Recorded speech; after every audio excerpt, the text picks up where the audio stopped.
Welcome to the Shivtej coaching classes. तर आज आपण चॅप्टर नंबर 2 चालू करणार आहोत, ज्याचं नाव आहे अँगल्स. आणि हा आपला प्रॅक्टिस सेट कितवा आहे? हा प्रॅक्टिस सेट आहे 2. Practice set 2 and the chapter name is angles. तर आज आपण हा चॅप्टर चालू करणार आहोत. प्रॅक्टिस सेट 2मध्ये तुम्हाला पहिला क्वेश्चन काय दिलेला आहे त्याकडे आपण थोडं लक्ष देऊ. Match the following.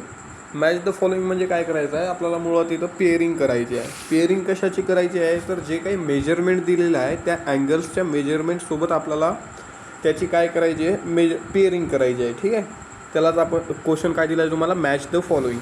आता याच्या अगोदर एक लक्ष द्या, तुम्हाला पूर्ण चॅप्टरमध्येच काय शिकायचं आहे. यामध्ये दिलेले आहेत अँगल्स आणि त्यांचं दिलेलं आहे मेजरमेंट. जर करता आपल्याला हे दोन्ही गोष्टी जर माहिती असतील, कोणते अँगल्स कसे असतात आणि त्यांना कसं मेजर करायचं, तर आपण हे प्रॅक्टिस सेट इझिली सॉल्व करू शकतो. तर यामध्ये दिलेलं कसं आहे आणि कोणताही तुम्हाला अँगल फाइंड आउट करते वेळी कसा फाइंड आउट करायचा याची सोपी ट्रिक आहे. त्यासाठी काय आहे पहा, इकडे लक्ष द्या. जर अँगल 0 डिग्रीचा असेल तर तुम्ही त्याला म्हणणार 0 अँगल. कोणता अँगल म्हणणार? 0 अँगल. ठीक आहे.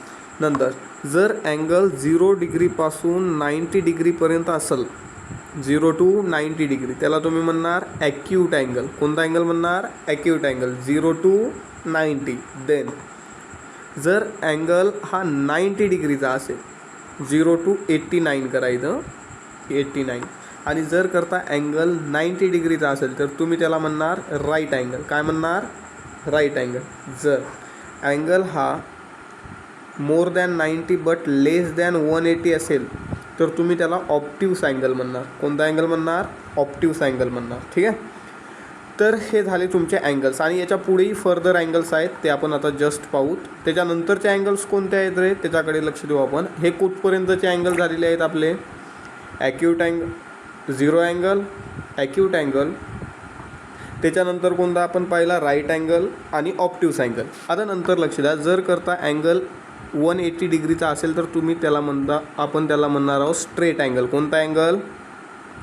Straight angle. स्ट्रेट अँगल म्हणजे कसा असतो? जी एक सरळ रेष असते त्याला आपण म्हणतो स्ट्रेट अँगल. ठीक आहे. आता तेच तुम्हाला इथं पेअरिंग करायचे आहे. आणि जर करता याच्यापेक्षा मोठा जर अँगल आला, तुम्हाला more than 180 but less than 360 जर म्हणलं तर या अँगलचं नाव येते रिफ्लेक्स अँगल. कोणता angle? Reflex angle. I hope तुम्हाला या चॅप्टरमध्ये काय करायचं आहे ते क्लिअर असेल.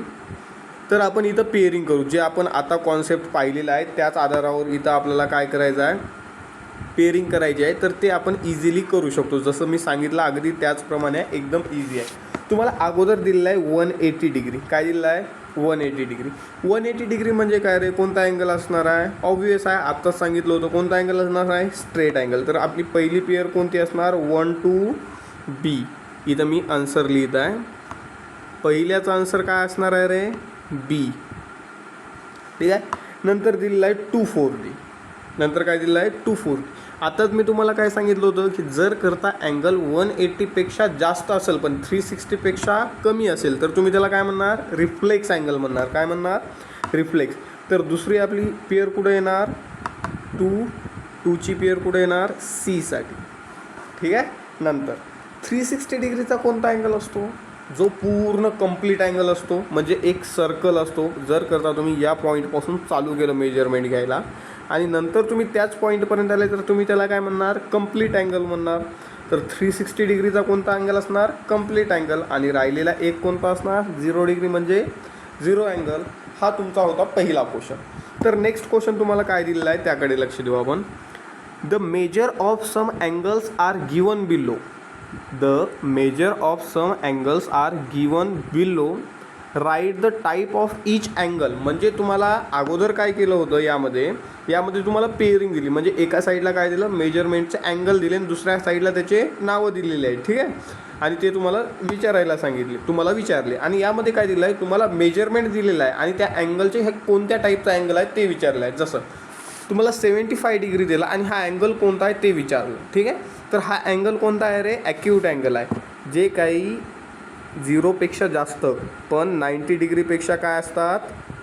कमी असतात, त्याला आपण कोणता अँगल म्हणतो रे? ॲक्यूट अँगल म्हणतो.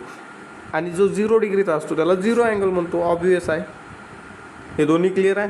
नंतर 215 more than 180 but less than 360, त्याला तुम्ही काय म्हणणार? रिफ्लेक्स अँगल म्हणणार. ठीक आहे. नंतर 360चा आत्ताच पाहिला होता या स्लाईडवरती आपण, काय आहे 360चा अँगल कोणता आहे रे? Complete angle. तोच क्वेश्चन इथं सुद्धा विचारलेला आहे, काय 360 डिग्री कंप्लीट अँगल. नंतर 180 डिग्री आत्ताच पाहिलं होतं आपण, 180 डिग्रीची पेअर कशासोबत केली? स्ट्रेट अँगलसोबत. इथं सुद्धा काय येणार? Straight angle. देन नेक्स्ट नंतर तुम्हाला सांगितलेलं आहे 120 डिग्रीचा कोणता असतो रे? आता मी तुम्हाला काय सांगितलं होतं अगोदर, हे काय आहे 90 डिग्रीची लाईन आहे. ठीक आहे. इथं मी ड्रॉ करत आहे. जर करता लेस दॅन 90 डिग्री असेल तर तुम्ही त्याला काय म्हणणार रे? ॲक्यूट अँगल म्हणणार. पण मोर दॅन 90 डिग्री असेल तर कोणता अँगल म्हणणार? Obtuse angle. More than 90 degree but less than 180 degree, तर तुम्हाला काय विचारलेलं आहे? 120 डिग्रीचा विचारला आहे. 120 डिग्री 90पेक्षा जास्त आहे पण 180पेक्षा कमी आहे, त्यामुळे तुम्ही त्याला काय म्हणणार? ऑप्टिव्स अँगल म्हणणार. आणि 148 सुद्धा 90पेक्षा जास्त आहे आणि कितीपेक्षा कमी आहे? 180पेक्षा कमी आहे, त्यामुळे तुम्ही याला काय म्हणणार? Obtuse angle. ऑब्वियस आहे. आणि जो स्ट्रेट अँगल जो 90 डिग्रीचा असणार, जो किती डिग्रीचा असणार? 90 डिग्रीचा, त्याला तुम्ही काय म्हणणार? Right angle. ठीक आहे. नेक्स्ट क्वेश्चन नंतर तुम्हाला विचारला आहे, look at the figures below and write the type of each of the angles. तुम्हाला इथं खाली काय दिले आहेत? आता डायरेक्टली अँगल दिलं आहे. म्हणजे तुम्हाला पहिल्या क्वेश्चनमध्ये काय विचारलेलं आहे? आता पूर्ण चॅप्टर आपण रिवाईज करू. ठीक आहे. पहिल्या क्वेश्चनमध्ये तुम्हाला दिलं आहे मॅच द पेअर. नंतर तुम्हाला दिलेलं आहे, तुम्हाला अगोदर तर काय दिलेलं आहे? मॅच द पेअर दिलेलं आहे. त्यानंतर तुम्हाला काय विचारलं आहे? तुम्हाला दिलेले आहेत अँगल आणि तुम्हाला विचारलं आहे त्याचे टाईप. ठीक आहे.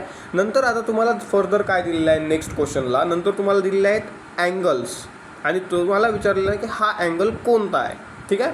जसं राईट अँगल कोणता असतो रे? या टाईपमध्ये असतो राईट अँगल. जर तुम्ही हे जर कमीमध्ये असेल, ठीक आहे, जर आता लक्ष द्या, हे या टाईपमध्ये इकडल्या साईडला जर गेला असेल तर हा असणार ॲक्यूट अँगल.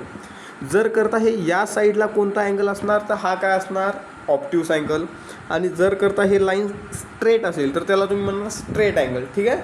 चला, हे कसा अँगल आहे रे? जो पहिला अँगल तुम्हाला दिसतो आहे तो कसा दिसत आहे? 90 डिग्रीपेक्षा कमी दिसत. या डायग्रामकडे फोकस करा तुम्ही. तो 90 डिग्रीपेक्षा कमी दिसतो आहे की नाही? तर मग याचंच नाव काय असणार? Acute angle. नंतर हा अँगल कसा आहे? स्ट्रेट अँगल आहे. जसं हे केलेलं आहे, यालाच जर आपण या टाईपमध्ये केलं, ठीक आहे, यालाच आपण काय केलं आहे म्हणजे परतवलेलं आहे किंवा याची साईड चेंज केली आपण, तरी तो अँगल कोणता असणार आहे? स्ट्रेटच अँगल असणार आहे. ठीक आहे. बरं, मला सांगा, आता एक क्वेश्चन मी तुम्हाला देत आहे, सगळेजण कमेंटमध्ये सांगणार. हा जो अँगल दिलेला आहे त्या अँगलचं नाव तर राईट अँगल आहे, पण याचं मेजरमेंट किती आहे रे? याचं मेजरमेंट फिक्स आपल्याला माहिती आहे. ते किती मेजरमेंट आहे याचं ते तुम्ही कमेंट लावून करणार. ठीक आहे. नंतर मला सांगा, हा तिसरा अँगल कोणता आहे रे? सीचा. जसं मी तुम्हाला या डायग्राममध्ये या ब्ल्यू कलरच्या पेनने मी इथं राईट डाऊन केलेला आहे, जो राईट अँगल असणार आहे तो कसा असणार आहे? स्ट्रेट लाईन असणार आणि एक बेस लाईन असणार. ठीक आहे. 90पेक्षा जो जास्त असेल तर कसा असेल रे? 180पेक्षा कमी आणि इकडल्या साईडला झुकलेला असेल. हा कोण्या साईडला झुकलेला आहे? इकडल्या साईडला. ठीक आहे. आता लक्ष द्या, पण याच्यामध्ये जो हा बाण दाखवलेला आहे याचा अर्थ काय आहे? जर करता, आता इकडे लक्ष द्या, याच्यावर मी का फोकस करत आहे जास्त, इकडे लक्ष द्या. जर तुम्हाला हे असा अँगल दिलेला आहे, जर तुम्हाला हा असा अँगल दिला, ठीक आहे, आणि तुम्हाला हे विचारलं तर याचा टाईप लिहिणार तुम्ही ऑप्टिव्स अँगल. कोणता अँगल लिहिणार? ऑप्टिव्स. पण हीच डायग्राम काढली, पण त्यांनी हा जो तुम्हाला त्याला काय म्हणू शकतो आपण अँगल दिलेला आहे तो मधून न देता बाहेरून दिला असेल तर हा होणार तुमचा रिफ्लेक्स अँगल. ठीक आहे. क्लिअर आहे. कारण ही जी स्ट्रेट लाईन आहे ती काय होत आहे? इथून गेलेली आहे, ते इथपर्यंत टर्न होऊन पुन्हा नंतर वापस इथपर्यंत आलेले आहे. म्हणजे हे इथून जाऊन नंतर इथं आलेले आहे, म्हणजे एक राऊंड केलेला आहे. त्यामुळे त्याचं मेजरमेंट काय येणार? Reflex angle. क्लिअर आहे. या तुम्हाला हे कळणार या अँगलवरून. ठीक आहे. नंतर स्ट्रेट अँगल तुम्हाला काय दिलं आहे? नंतर स्ट्रेट अँगल तुम्हाला राईट अँगलचं मेजरमेंट कमेंटमध्ये सांगायचं आहे आणि स्ट्रेट अँगलचं सुद्धा मेजरमेंट कमेंटमध्ये सांगायचं आहे. आणि ज्याचं मेजरमेंट काहीच नसते, ते फक्त एक डॉट असतो आणि तेच एक स्ट्रेट लाईन काढलेली असते, त्याला आपण म्हणतो झिरो अँगल. आय होप तुम्हाला इथपर्यंत क्लिअर असेल. नंतर पुढचा क्वेश्चन दिला आहे, use a protractor to draw an acute angle, a right angle and a obtuse angle. इकडे बा, प्रोटेक्टर यूज करायचा आहे. प्रोटेक्टर सगळ्यांकडे असतो. त्याच्यामध्ये तुम्हाला काय करायचं आहे, राईट अँगल काढण्यासाठी सरळ सोपी गोष्ट आहे. जो काही प्रोटेक्टर असतो एक बेस लाईन ड्रॉ कर. बेस लाईन ड्रॉ केल्याच्यानंतर आता ही स्ट्रेट लाईन आहे म्हणून समजा, नाहीतर म्हणणार सर तुमची तर स्ट्रेट लाईन नाही आली, आम्ही पण अशीच काढायची का? तशी नाही आहे, स्केलने तुम्हाला स्ट्रेट लाईन काढायची आहे. आणि आता लक्ष द्या, फर्दर तुम्हाला काय करायचं आहे, त्यानंतर प्रोटेक्टरचा जो अँगल असतो मध्ये, तो अँगल तुम्हाला इथे ठेवायचा आहे. ठीक आहे. आणि इथून तुम्हाला प्रोटेक्टरपासून इथून मेजरमेंट करत जायचं. 10, 20, 30, 40, 50, 60, 70, 80, 90 तुमचा हा असा स्ट्रेट येणार. कसा येणार? स्ट्रेट येणार. तो काय असणार आहे, तुमचा राईट अँगल असणार आहे. कोणता अँगल असणार आहे? राईट अँगल असणार आहे. क्लिअर आहे? राईट अँगल कसा ड्रॉ करायचा ते आता लक्ष द्या. तुम्ही ॲक्यूट अँगल कसा ड्रॉ करणार? ॲक्यूट अँगल म्हणजे काय असतो रे? ॲक्यूट अँगल म्हणजे 90 डिग्रीपेक्षा कमी. तर त्याला तुम्ही काहीच नाही, बेस लाईन ड्रॉ करणार आणि कोणताही 20, 30, 40, 50, 60 तुम्ही 1 पासून ते 89पर्यंत कोणतंही मेजरमेंट घ्या, तो काय येणार? ॲक्यूट अँगलच येणार. म्हणजे ॲक्यूट अँगल आपण किती काढू शकतो रे? 89 ॲक्यूट अँगल काढू शकतो. क्लिअर आहे? ऑप्टिव्स अँगल म्हणजे काय? ऑप्टिव्स अँगल म्हणजे जो 90 डिग्रीपेक्षा जास्त असतो. क्लिअर आहे? हा तुमचा होता 14 क्वेश्चन. अशा प्रकारे हा तुमचा चॅप्टर संपलेला आहे. Thank you for today's lecture. पुन्हा भेटू पुढच्या प्रॅक्टिस सेटसोबत. तोपर्यंत धन्यवाद.